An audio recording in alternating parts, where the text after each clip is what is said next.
My guest today is Professor Ruchi Gupta, who's Professor of Pediatrics and Medicine at Northwestern University. Her research focuses on food allergies. Welcome, Ruchi. What's that? Oh, thank you. Thank you so much for having me. Yeah, thanks for doing this on a weekend. So you have a book.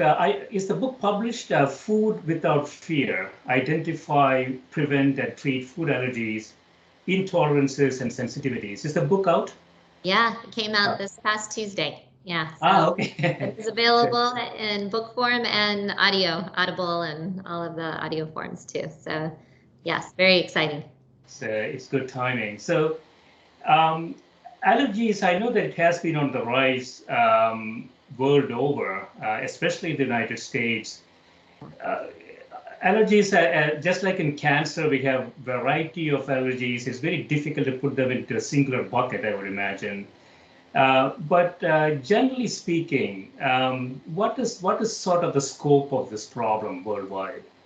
Yeah, so this is a very important first question, because this is the area that my lab works on the most, is what is the burden?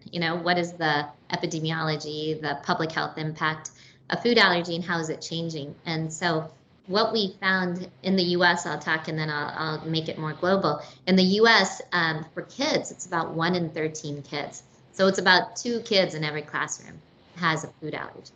And in adults in the US, we just did a study last year where we found that it was 1 in 10 adults.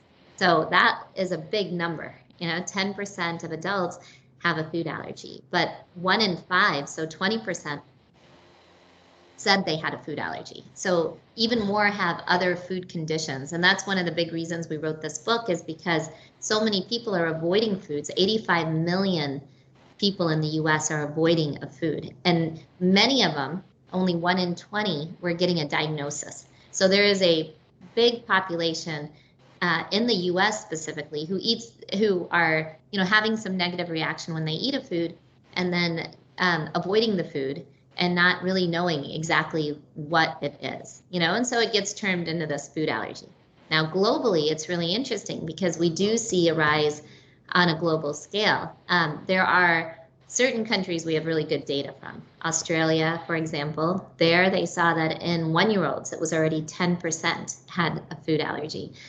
Europe, we have some data in the Europroval, and it really ranges. I actually have this beautiful global map that we use a lot that shows the prevalence across the world. In Europe, it also ranges depending on the country from about 1% to about 9%. So a large variability country to country. We don't have a ton of data from Asia itself. The other problem with getting really good data on prevalence is that people don't ask the question the same way, right? So if I asked you just simply, do you have a food allergy? Or should I ask you, did you get diagnosed by a physician? Or do I need to know your symptoms? Because if you have a food allergy, it's very confusing if it's a true food allergy, or is it an intolerance, or a sensitivity, or one of the GI things. Are you just having reflux?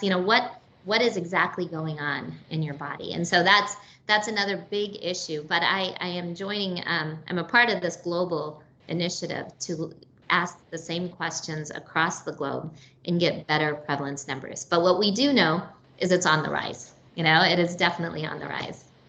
It's on the rise. So about 10% incidence rates. This is just food allergies. We're not talking about other types of allergies, right? Yeah. Most people are allergic in the springtime. I have a problem and I take the nasal drops for it. So this is specific food allergies we're talking about, something that you eat and the body's allergic to that particular thing that you're trying to digest.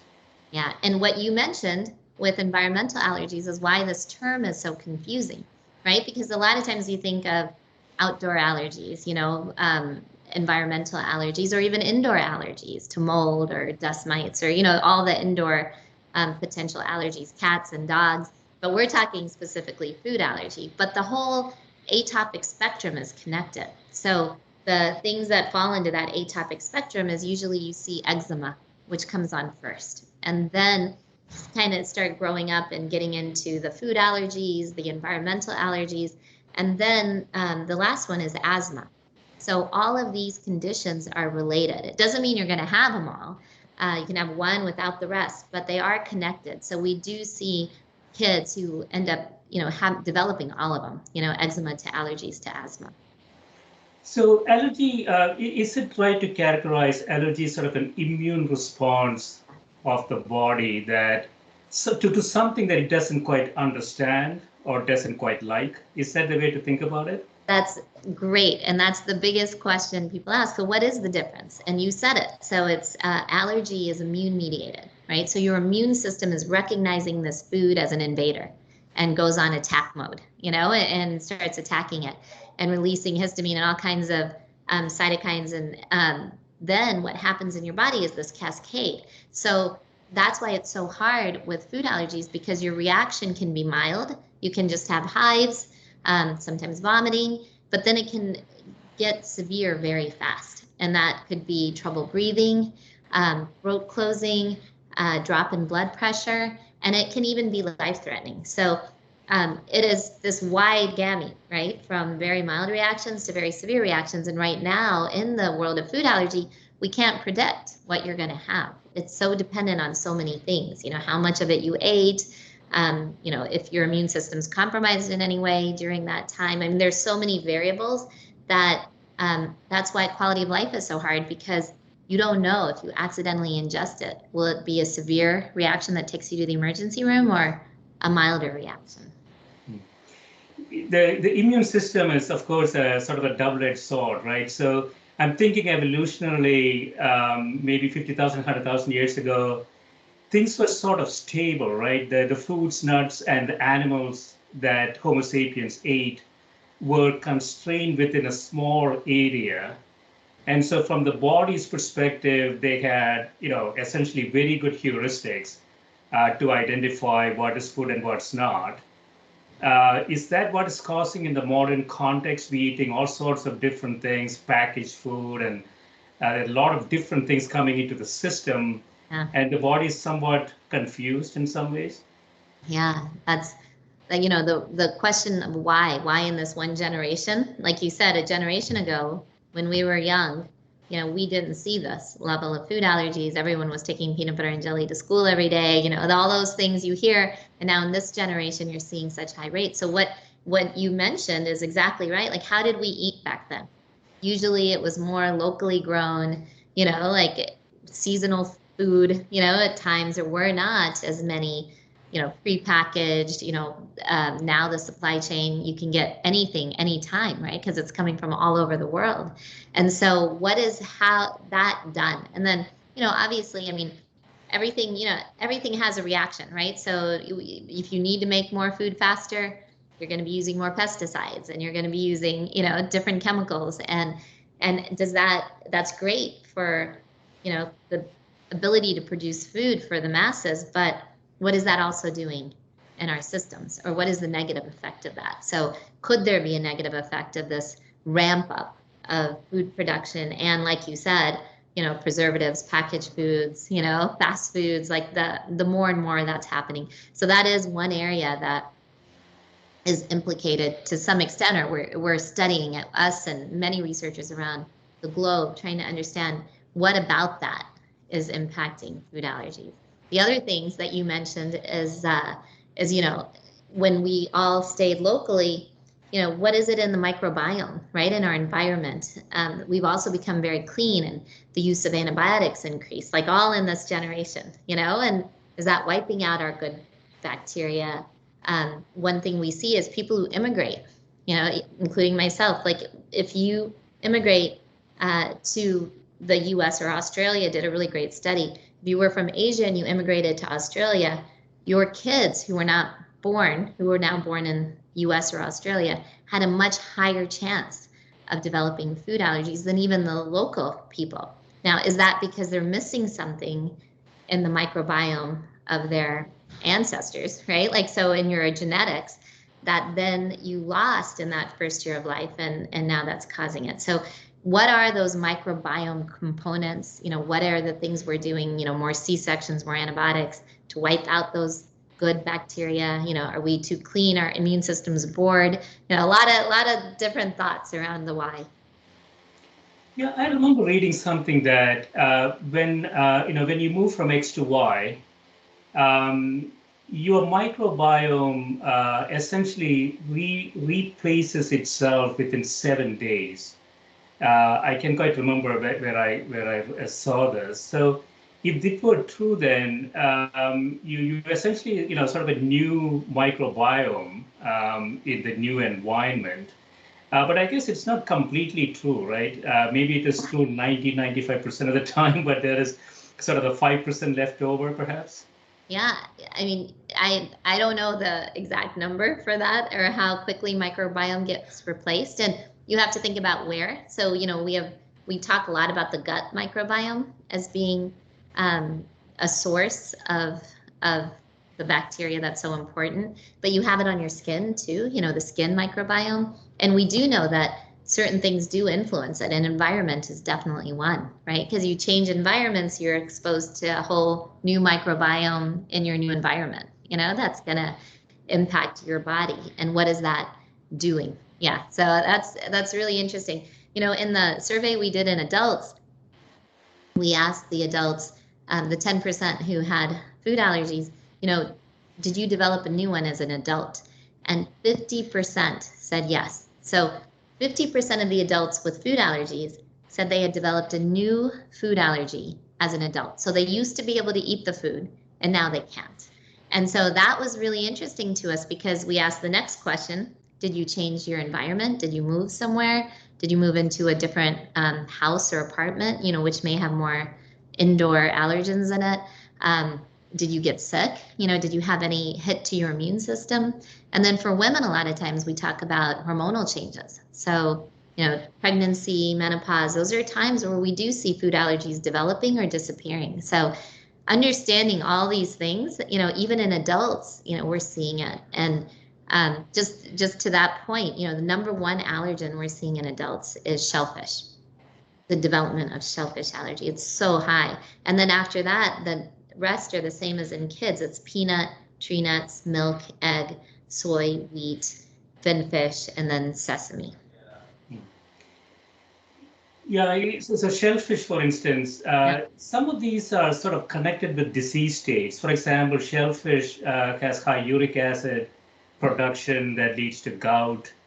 And so body sort of reacts to certain things, but it's sort of connected with allergy. I want to ask you, is there any data on people who travel a lot, like consultants, traveling to different countries on a routine basis, or even within a country?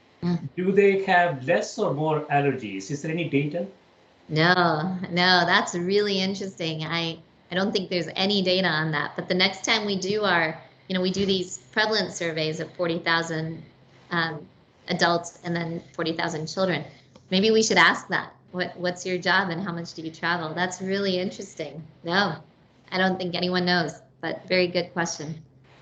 So it seems like it goes both ways, right? So when you sort of move from different locations, you have sort of a microbiome stress, and that might lead to some issues. We are often told that it's good to eat a variety of things. Yeah.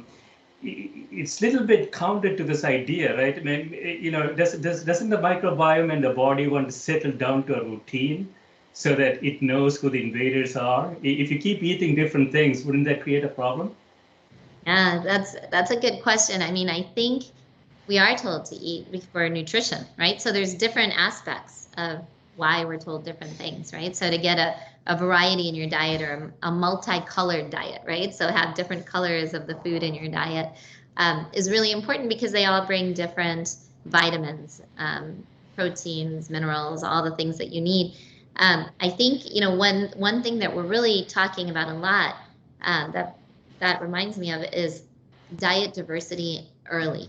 So one big thing in this book we talk about that we do know, as we see the numbers go up, is when we started seeing the numbers go up in year 2000, the American Academy of Pediatrics said, okay, let's not introduce peanuts to babies until they're 3 years old, because we were seeing this rise in peanut allergy. And then that's what we told everyone. And then in 2015, the LEAP study from London showed that early introduction of peanuts, especially in high-risk infants with eczema, decreased the prevalence or the incidence of peanut allergy in those babies by 80%. Now that number was so high that the guidelines got reversed right away, and now we're saying eat peanuts early, get it into your baby's diet. And so when you talk about diversity of diet, I think one thing that we've done in this country, and I think it's starting to get into other countries, is medicalize early feeding, right? We say, oh, just feed one food, wait 3 to 5 days, introduce another food, wait 3 to 5 days. And so babies aren't getting a lot of variety, and they're not getting a lot of these allergens in their diet early on.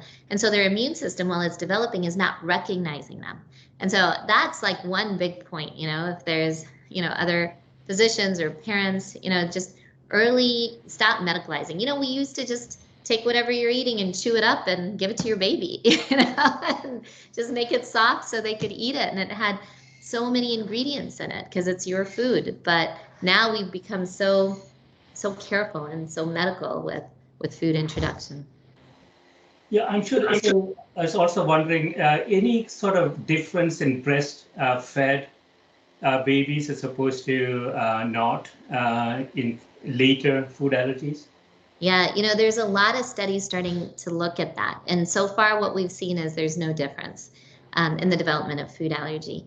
I think there's some early papers showing maybe it could influence asthma and other atopic conditions, but for food allergy, there's no conclusive data.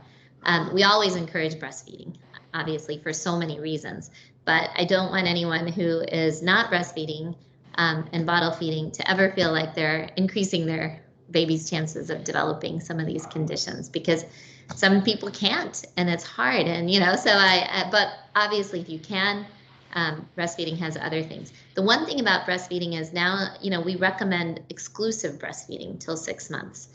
And that is a little bit difficult because what we found in the food allergy world is, especially for those high-risk babies with eczema, they should really get those peanut products and these foods in their diet earlier, like 4 months, because every month that goes by, their likelihood gets more and more of developing food allergy.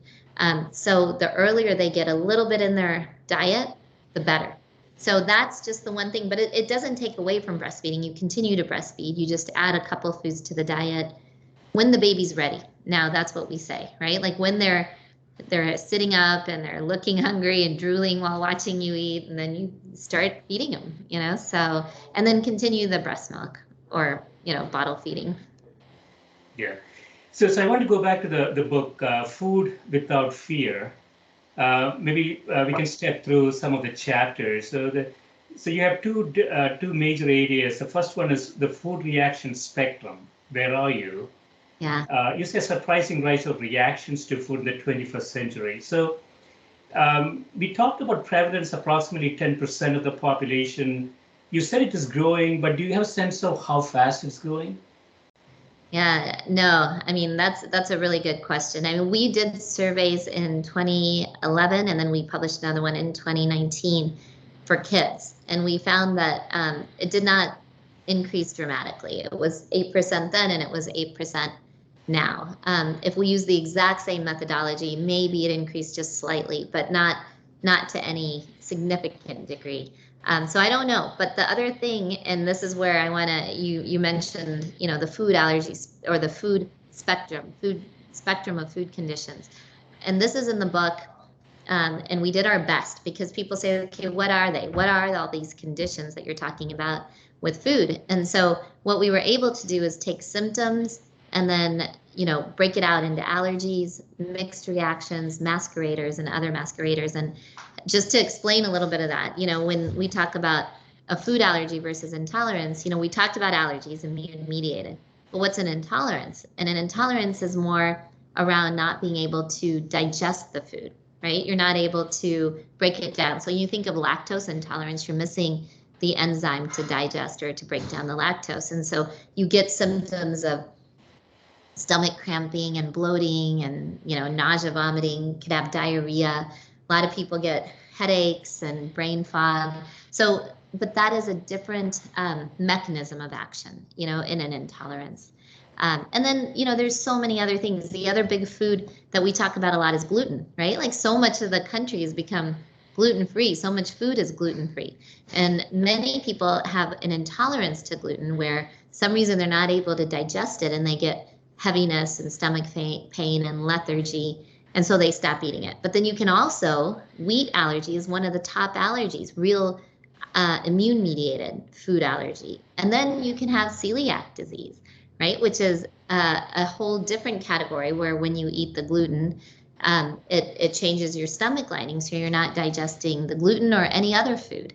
So, symptoms are, again, the GI, but you can also have weight loss and, poor growth. So just from that one food, there's 3 different conditions, that could be going on. So I think in this book, we really try to explain all that and then explain the symptoms so that people can understand what's happening in their body, better understand the science behind these conditions. And then there's a quiz you take, and then you can take that to your doctor and have a better discussion about what's happening. Yeah, so one thing I was wondering, are our diagnostic capabilities increasing? Is there higher awareness? So you seek treatment? So the incidence rate growth that we are seeing, we see the same thing in ADHD or autism, things like that. It has been growing because people are aware of it and our diagnostic capabilities have increased. Is sort of similar thing happening in food allergies? Yeah, so like you said, awareness is definitely increasing. Diagnosis is getting better. Diagnosis isn't great. For a lot of these food conditions, it's a really good history. Your doctor is going to listen very carefully and understand what happens when you eat the food. For food allergies, there are 2 tests. There's a skin prick test, and then there's a blood test, which measures the IgE to that food, so a peanut-specific IgE. Both of those tests are great for ruling it out. So if they're negative, chances are you don't have a food allergy. But if they're positive, there's a very low positive predictive value. So if they're positive, you have a 50-50 chance of having the food allergy. So that's when, the gold standard is to sit in a doctor's office and eat the food and see what happens. So it's a simple test. We call it an oral food challenge, but you're just sitting there with medical professionals ready to take care of you if you have a reaction, and you eat the food slowly and increase it. And if you don't have a reaction, you don't have a food allergy. So it's as simple as that. That's our testing right now. But there are new diagnostics coming out. We talk about them in the book that are much more sensitive. So hopefully in the next couple of years, I'm hoping that we will have a test where you don't have to put yourself or your child through an oral food challenge. Yeah, it's an important point that, as you said, sort of intolerance, meaning either you lack an enzyme to digest it, so you put something into the body has to get rid of it somehow. Yep. The immune system is not really bothered, it's just sort of a processing question, as opposed to sort of immune reaction to something. So this is when the body thinks it's an invader, and it has to react to it, right? So that is sort of a dangerous situation. It can be life-threatening in some cases. It could be milder in others. And so when we think about food allergies, what percentage of them are in this sort of, general stuff like lactose intolerance and gluten intolerance and things like that, as opposed to the real sort of immune reaction to something? Yeah, so I would say, when we did some work recently where we looked across the general population to see how many people were avoiding a food because of a food condition. And that was 85 million. So, and of that, about 32 million we know have an immune-mediated food allergy. So that leaves about 50 million in the middle that have some other condition. And we know lactose intolerance is very common. I don't know the exact prevalence, and I'm not sure if it's been documented, but lactose intolerance is very common. Other intolerances are very, very common. Things like celiac are even on the rise, and then you have things like inflammatory bowel disease or the GI things. And then you see even Another condition that we see increasing more and more is eosinophilic esophagitis, right? Which is kind of a mixed, slightly immune, but also, non-immune. So it's, the eosinophils building up in your esophagus when you eat a certain food. So we're learning more, and maybe these all existed and we didn't have the names for them, and we couldn't put them in the right bucket. And now with more and more people developing them, we're starting to categorize them and study them and learn more about them. Yeah, it's interesting. So the 50 million who think that they have some sort of a problem with some food, these are sort of end of one experiments, right? So these are not necessarily scientific observations. They went to a restaurant, they ate something, and they got sick, and they're going to just discard that, that component in the future. And so we don't know what is real in that 50 billion, right? Yeah, that's right. And that's such an important point you made, because sometimes you do just have this reaction one time and take the food out, and you really don't have anything. Maybe, it was a little bit of food poisoning or something else, right? That could have happened, but you don't have an allergy. And that's why, in this book, we try to explain all of them and take a quiz, and then really encourage everyone to see someone, see a doctor, because if you don't have a true condition, why, it's such a hard thing to avoid a food in every single meal, every single day of your life. And so we really want people to know if they can eat it, so they don't have to fear it. And that's the title of the book, Food Without Fear, so you don't have to fear eating it, and you can enjoy, a wider array of foods. So again, that is what you said is so right, because a lot of people just try to eat something, have just a bad reaction, and then take it out, and they're not getting to a doctor, to get the proper diagnosis. Yeah, and it's also sort of a developed country difference here, right? So if you have the luxury to avoid something, you can do it. In most developing countries, you can't. Maybe you had a bit of a problem, but you go back to the same food because you have nothing else. Yeah. When I was growing up in South India, I never heard of food allergies, actually. This is it's so the incidence rate, I would imagine, is substantially higher in EU and North America compared to the rest of the world, I would think, right? Yeah, well, bringing up India, we're doing a lot of research in India because I'm very curious about what's going on there. We actually had a conference there in Delhi at AIMS around food allergy right before the pandemic, like a year before the COVID hit. And it was so interesting because people were starting to see it, but they don't really have allergists, right? They don't have this whole system. There's a lot of asthma, though, in India, right? So, and asthma is related to, and there's a lot of environmental allergies, but we're not seeing the food allergies. So I was really curious, is India going to do the same thing that happened in the US? Because in the US, we didn't see any of this a generation, 2 generations ago either. So I wanted to better understand, because as you know, like India is becoming, now the foods are getting similar, right? Like there's the same fast foods shops that we have here. Like when I go there to a mall, I feel like I'm in the US. It doesn't feel any different. People's eating habits are similar. I hear pediatricians there are now recommending the same thing. Wait 3 to 5 days, introduce one food at a time, avoid peanuts. I have young cousins that live there, and they were telling me this is what their pediatricians are telling them. They're giving antibiotics a lot. They're saying, oh, they got it 2-3 times in the first year of life.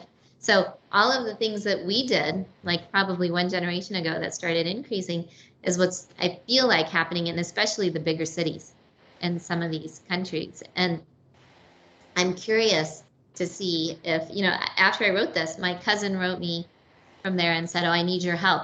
I have this friend whose daughter is really suffering from food allergies. And I'm like, oh my gosh, okay, here we go. Like here, it's starting, you're starting to see it. So one question we often ask is does it not exist?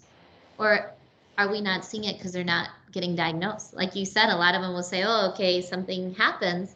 Okay, just don't eat that, or eat, something else. But you're not getting to a doctor because there's not really a doctor to go to diagnose it. There's only a few centers that really understand it, and a lot of Asia, really, and in India for sure. The whole field of allergy is just starting to develop there. And so we're working with many people there, and we're doing a study to look at rural versus city, and try to ask the questions and check the prevalence and understand eating habits and those early life factors. So in a couple years, I'll have those results. Yeah, I was also thinking, Ruchi, that what's the connection between food allergies and asthma and the respiratory system? Um, there has to be a connection, right? Because you see high sort of coincidental rates between the two. And it's also sort of interesting in the context of COVID. So is it that the respiratory system is sort of sensitive to this immune response of the body? What's happening there? Yeah, I mean, we call it the atopic spectrum, right? So the atopy, the atopic conditions, and those are the ones, the eczema, the allergies, and the asthma, and there is a relationship between them. And it's interesting you mentioned COVID, because when COVID started, people were worried about kids with asthma and adults with asthma and how they would do. So we were actually part of a large NIH trial. It's called the HEROES study. And there were 19 sites. We were one of them. They took cohorts, because we all have NIH cohorts to study. Ours is for food allergy, and a lot of those kids have asthma, and then there were others for asthma. So we were following them through COVID and testing them, and it was really cool. They got a kit at home. They would take their own blood, because it was COVID, and they would do their own swabs, and they would fill out their surveys and send us microbiome. And so we did this at 19 sites. And, interestingly, what we found is that there was no increased risk in for asthma. And food allergy was actually protective. If you had a food allergy, you tended not to get COVID as severe. I mean, you could still get it, but you didn't have severe disease. And so researchers are still trying to understand why, but it may be the immune pathway that you go down, because in food allergy, you're going down the Th2 immune pathway instead of the Th1, right? And so there's a different pathway, and for COVID, the Th1 pathway, there's certain things that get triggered that cause you to have more severe disease, which if you have a food allergy and you're on Th2, you don't have. So it was really funny. I don't know if I told you, my own daughter has food allergies, and she was like, finally a win for food allergy, something good, that it actually may protect you against severe COVID. So that's so interesting. So it's sort of, if you distract the immune system, it's not distraction, but let's say the immune system has some capacity. Yeah. And if it is, essentially dealing with food allergies, yeah. Maybe it doesn't have sufficient bandwidth, to really mount a big response to COVID. Yeah. Because I think the severe cases is really the immune system overreacting, I would think, right? Yeah, or it's reacting right as against us. And so, to that theory, I have two things. One, for a long time, about 10 years ago, there was a big push that parasitic worms, that's probably why we're not seeing it in developing countries, because parasitic worms were potentially protective, because your immune system was so busy and they lived in symbiosis with your body. And so your immune system was so busy, kind of to that point, because there's this foreign worm inside of you that you didn't develop. You didn't see asthma and allergies. So this one, I remember it was on NPR. This scientist had terrible allergies, could not breathe properly, in the spring, summer, fall, and went and heard about this and went somewhere and purposely got parasitic worms, walked around barefoot in an area and got the worms and came back, and the next year was free of all symptoms. And so then started studying this scientifically, but unfortunately, as they've been studying it, it has not proven to be, they haven't proven it, like it does this work. And does it work for everyone, or is there a subpopulation? That I don't know. But to your point, can we keep the immune system busy? And that's why we say now babies or young children should play outside, should play in the dirt, get, the microbiome around you. It's okay, get viruses, all of this is activating your immune system, and getting it revved up. And then the other point to that was treatments. We haven't talked about treatments, but some of the treatments that are coming, there's one FDA approved treatment. It's a peanut OIT, oral immunotherapy. So it's like eating little bits of peanut until you increase the amount. So you're not cured, but your body can tolerate up to a certain amount. And then you keep that in your diet every day to make sure your immune system continues to recognize it. But the other ones, to your immune pathway question, are biologics. And they kind of break that chain, that cascade, So they stop certain points in the system where once blocked, then that cascade doesn't continue. So people are making biologics, anti-IgEs, to hopefully stop that pathway from happening as a treatment. And hopefully, they're all in clinical trials now. So I think in the next 5 or 10 years, we're going to have a lot of choices for treatments. I was also going to ask you, was there any negative correlation between arthritis and food allergies in adults? Have you seen any data there? No. What's your thought on that? Again, and I was just thinking about autoimmune diseases, and again, if autoimmune diseases, are a function of overacting immune system, the immune system has something to do. Maybe the incidence rates are lower. Cancer is also an interesting question to look at that population, right? Food allergies and cancer, if there is, any sort of correlation there as well.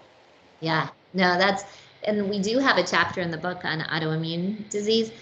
Unfortunately, there's just not a lot of research in that space, but a lot of people have hypothesized exactly what you're saying, is all of this, somewhat related. Not that everyone has to have everything, but is there a higher percentage who also have other autoimmune conditions? So yeah, research is relatively young in this space. I started in it 17 years ago and there was almost nothing. And now it's growing really rapidly and a lot of researchers are coming in. So I think we're going to get more and more data, in the next 5 or 10 years to answer some of these questions. Yeah, I mean, so it's a growing problem. You have a chapter here, the genome, epigenome, microbiome, and risk of allergies. We talked a bit about the microbiome. What do we know, sort of the genetic aspect? Is there any sort of countrywide data that seems interesting? Yeah, there are a lot of researchers looking at, potential genetic markers and can we find something, because we do know, obviously all disease is genetics plus environment, right? There's both aspects, but genetics haven't changed much. And yet, it takes a lot longer for genetics your genes to change versus the environment. And so we saw this rapid rise. So, but there must be some genetic predisposition. And then what is the environmental trigger that turns it on, right? So what is your genetic predisposition? And then what can you do to keep that switch off? And then what potential environmental thing can combine with your genetic predisposition to turn it on? So there are some researchers that have now linked to some genetic potential markers. Again, early work, and things are starting to come out, but we don't have a conclusive, this is it, this is the gene. But again, I think in the next few years, we're going to get more information on that. Yeah, it's especially interesting if this, I think there's enough evidence for this, right? If you condition a child early with smaller amounts of a possible food product that he or she might have a problem with, smaller and smaller amounts, and you can condition the child to sort of build up the tolerance to it, right? Yeah. So if that is possible, then if there's some sort of a diagnostic early, then you can sort of proactively intervene early, right? But I guess the research has just started in that arena. So I want to talk a bit about. So you have another area in the book. So you call it Finding Food Freedom: Identify and Empower, Treat, Manage, and Prevent, and Thrive. So treat, manage, and prevent. Obviously, preventing is the best, right? And so what are the sort of the preventative things that people can think of? Yeah, I mean, a lot of that early stuff, I mean, prevention happens early. So, when your child, it's funny because, my daughter was born when the recommendation was to introduce at 3. And when that study came out, the New York Times, I think, did an interview and said, Dr. Gupta is slapping herself on the wrist for not introducing earlier. So it's interesting because we're learning new things every day, right? But what I do know, what I didn't do, what I encourage all parents to do is, diet diversity. Definitely introduce peanuts, peanut products, and it's you do it by taking peanut butter and watering it down, and then feeding that a little bit, 2 teaspoons twice a week to your baby, and keep it in their diet, And then right now, the next question is always, what about other foods? Because we talked about there's 9 top foods. So in Chicago right now, we're fortunate to have a couple studies on early introduction in our lab at CFAR. And one is around, the peanut introduction and helping that happen. And the other is about other foods. So we're looking at tree nuts, we're looking at milk and egg and soy and sesame. So we are going to do a similar trial introducing those foods early and seeing if then we can prevent all of those food allergies as well. And I'm hopeful it'll take us 2 or 3 years to get some good answers, but then hopefully we'll have a better system for helping parents introduce foods, to their infants early. But that is the number one way to prevent. Other ways to prevent people are starting to talk about is what we talked about, the cleanliness thing. Play in the dirt, get exposed to microbiome, just be, don't, this fear of babies not being able to play or get dirty, catching things, let those go, because it's very important. We're learning. And then, people are doing things like, if you do end up having a C-section, how can we expose that baby to that, microbiome, the vaginal flora? So people are looking at that, exposure. And then antibiotics, I think we're all as a society trying to cut back, right? So, before, if a baby came in, I'm a pediatrician, so if a baby came in with a, feeling sick, probably a virus even, but is it otitis media, and do we give them antibiotics? Like, all parents wanted some medicine to make their kid better. But I think parents are learning now too that no, I don't want antibiotics. If I need it, I want it. If I don't, it's not good. So cutting back on a lot of those things, I think, is really important for physicians too, to be more aware. So variety of food early, introducing them to a high variety. Yeah. But if the baby has some sort of a genetic proclivity to food allergy, let's say to peanuts, for example, is it the case that the baby's immune system is less likely to react severely? In other words, would you put the baby at risk if he or she has some sort of genetic issue? Yeah. So the number one risk factor this other study found was eczema, severe eczema. So if your baby, if they had, red, cracked, dry, itchy, eczematous skin, then you need to get tested first. You should go to an allergist, get tested, and then the allergist will decide whether you've already developed it, because there are babies that early on, they're going to have it, and there's nothing we can do to prevent it. But what they found is that in the majority of those severe eczematous babies, if you carefully introduced, they did not develop 80% reduction, right? So yes, you're right. If you have that one big risk factor, you should see an allergist and get tested and do it with their care. If you don't have that risk factor, the level was so low, in terms of development, that it was encouraged for everyone to feed. But your other question, you are right. We did a study here in Chicago. We looked at babies and reactions, and they tend to have more skin rashes and vomiting. They don't usually go into anaphylaxis. When we looked at almost 300 babies who went to the emergency room in Chicago, only, I think, 1 or 2 had a more severe reaction than vomiting and hives. So that was a positive thing. So parents should not be too worried, because we knew parents would be scared because we've been scaring them for years, from Right. So, but that's a very good question. Very good point. And the longer you wait, the more difficult it becomes.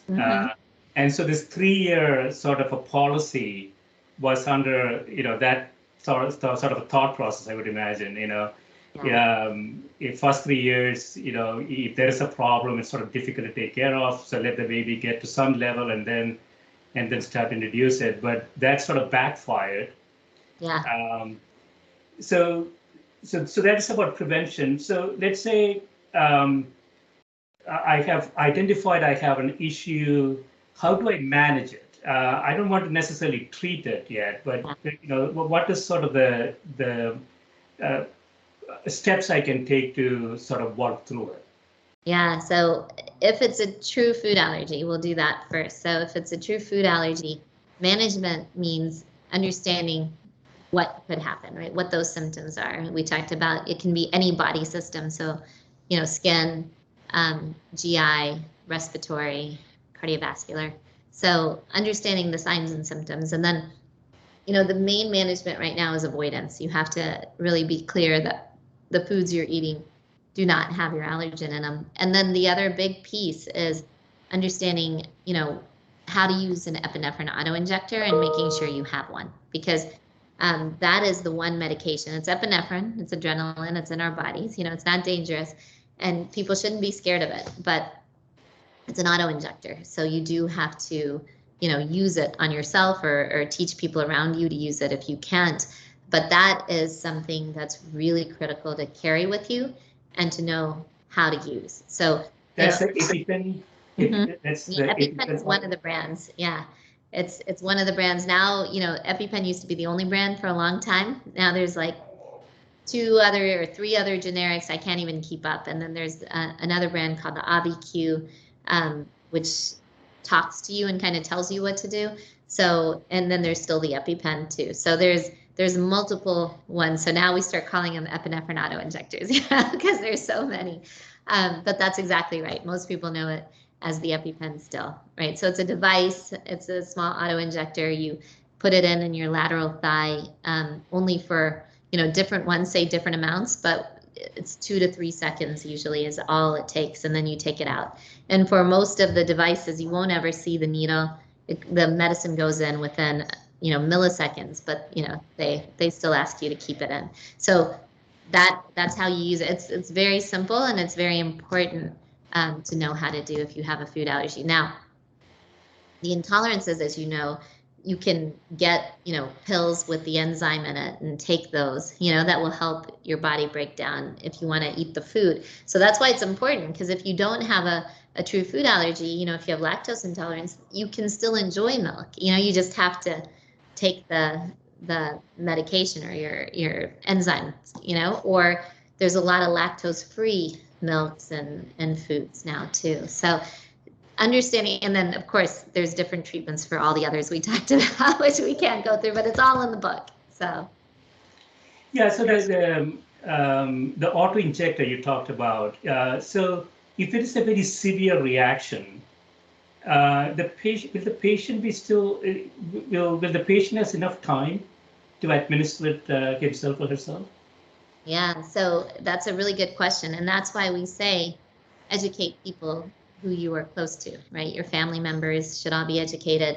For kids, any babysitters or, daycares. On our website, which I can give you, we have so many resources for schools, for daycares, and now we're making them for colleges, because we want students to know, right? Because you may, for college, you may be at a party, or something, and somebody eats something, and you want to make students aware. Now that, 10% of kids are going to college with a food allergy, you want to make sure everyone around them knows what to do if they have an anaphylactic reaction. So we're creating these resources. They're all free and for anyone to use, but educating yourself and educating the people around you. Typically, if you start an individual who's having an allergic reaction, I know so many who have been able to inject themselves. They can feel it, they know what's happening, and they quickly use it. The biggest thing is don't wait too long. if you start feeling that the reaction is getting more severe, then use it right away, because it's not harmful. It's not going to hurt you, to use it. And it may really improve your condition and stop it from going down that downward spiral. Yeah, it's almost magical. So, what is the action there? Just a couple of seconds of putting this material into the body, it completely calms down. So, what's the mechanism? Yeah, I mean, it's epinephrine, right? So it's adrenaline. So it constricts your blood vessels, right, to make them less leaky, and it relaxes your airways. So it is doing two things to two different parts. So you don't have this drop in blood pressure and cardiovascular effects, because it's tightening up your blood vessels, but at the same time it's relaxing your airway so you can breathe again. So those are two of the biggest mechanisms of epinephrine. It's what your own body, we talk about adrenaline. Oh, I have a lot of adrenaline, right? So then you're feeling like, it's this energizing almost, and it's a fight or flight type of a situation. So that's what epinephrine does, and that's how it works, and it works so rapidly. And that's what's better about it than other meds. We used to say give Benadryl. Benadryl is a antihistamine, and histamine is one of the mediators that's released, but using that alone, one, it takes a long time, and two, it doesn't do all the other things, right? It just blocks histamine, and a lot of it's probably already released when you're having a reaction. Yeah, so the action is sort of symptomatic. So it's not necessarily signaling the immune system that things are okay, but it's just basically giving you time to not to get thrown out, so to speak, so that they can react to it, right? Is that the idea? Yeah. Yeah, no, absolutely. I think, and you're not always going to need epinephrine, right? Sometimes you'll have a mild reaction, you'll have some hives, maybe you will have some vomiting, and then you'll feel better and your reaction stops on its own.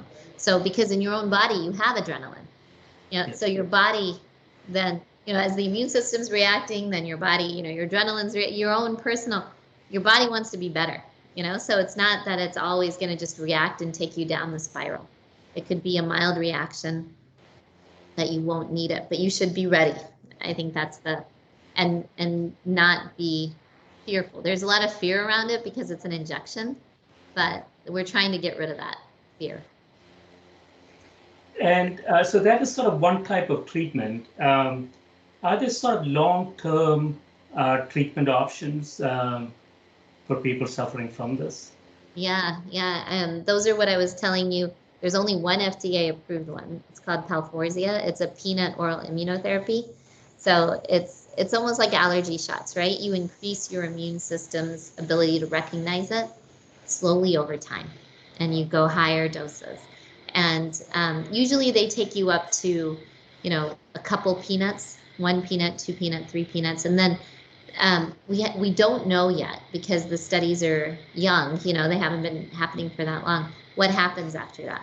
Do some people then develop natural tolerance and can eat ad lib, or are they always going to have to eat some of that peanut in their diet, to keep that protection? What happens if they stop eating it? They go to college, they don't want to take their peanut every day, and when they eat it, will they have a reaction, or will their body still maintain, that tolerance level? So there's a lot of unanswered questions, but at least there is an FDA-approved treatment. And then, as I mentioned, those biologics are coming. There's a patch that's almost approved, which is epicutaneous immunotherapy. So again, small amounts of the protein through your skin. There's sublingual immunotherapy, so under your tongue. And then there's biologics. People are looking at making vaccines. So there's quite a bit coming in the next couple of years.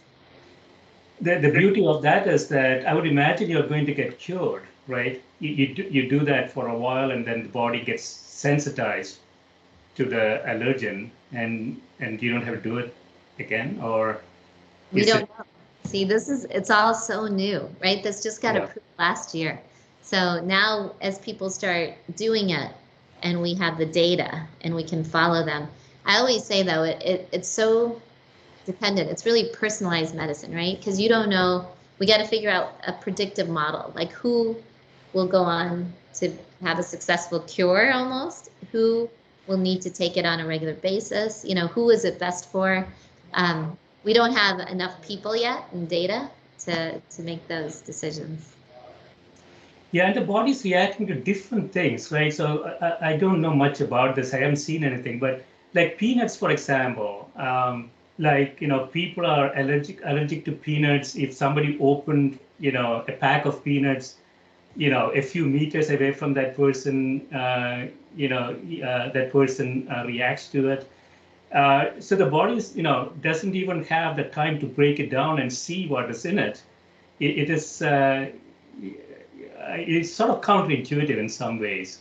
Yeah, well, so I do want people to know that, and because then this brings out the fear, right? So typically you're right. If you open a pack, it's the protein has to get into the body, right? So if the protein flies around, there are times where it can, but most of the time when you're going to have a severe reaction, you will be ingesting that food, and not necessarily from being around the food. Does that make sense?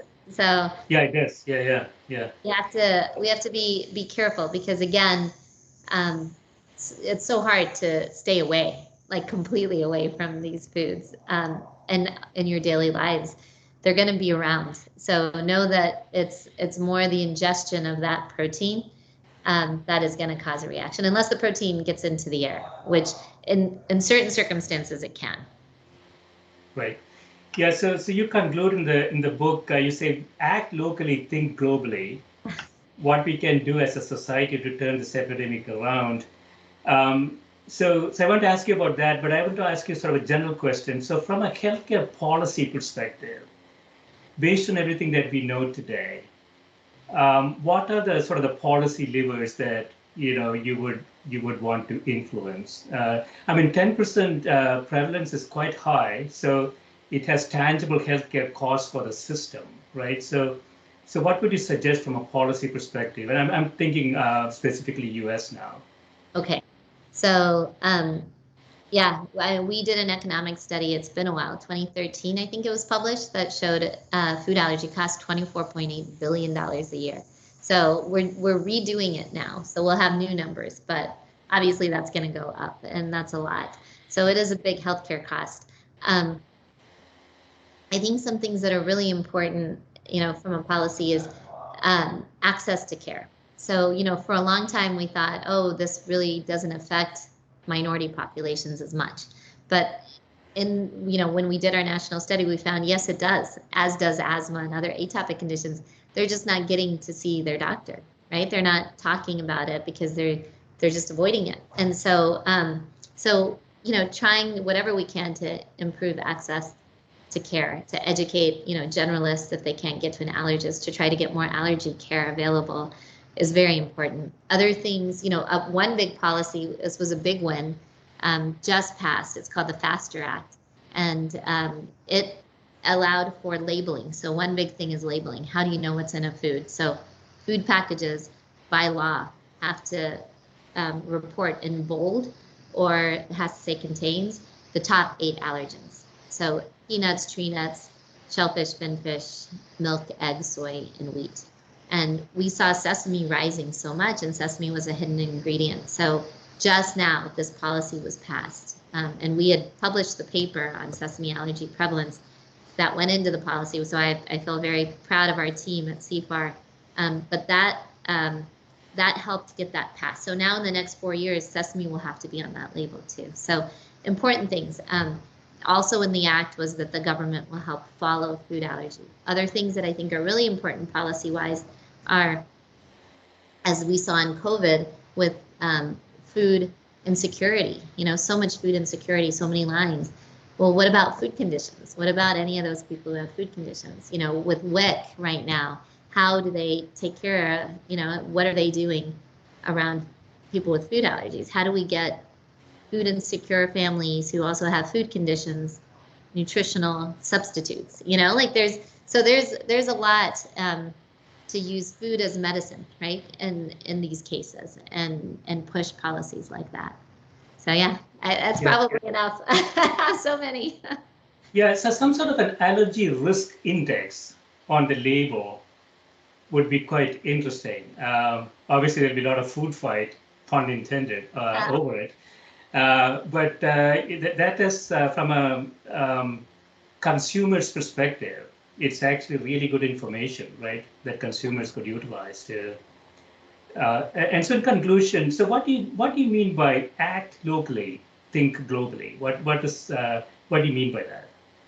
I mean, I think we all have to keep it in perspective and know that everyone can do something, right? So we talked about the butterfly effect, and everyone can have an action that will influence, this area. And for a long time, there was a lot of misunderstanding about food allergy and decreased awareness. And now it's becoming more like people are understanding it more.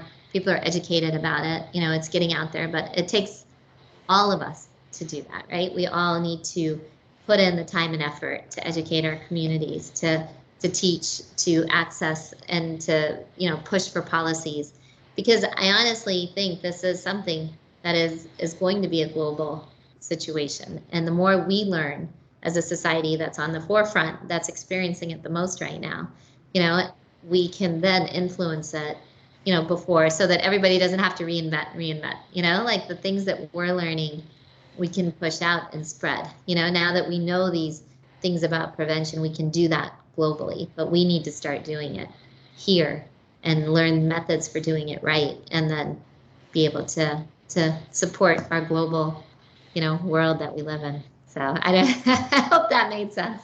Yeah. So, yeah, as you say, from an education perspective, really kind of understanding the problem, sort of the first step. And so the book helps quite a bit in that. So food without fear, it's out there. So, people want to learn more about this. This is probably a good place to start. Excellent. Thanks so much for spending time with me on a weekend, Ruchi. Yeah, thank you for the same. I appreciate it. Thank you.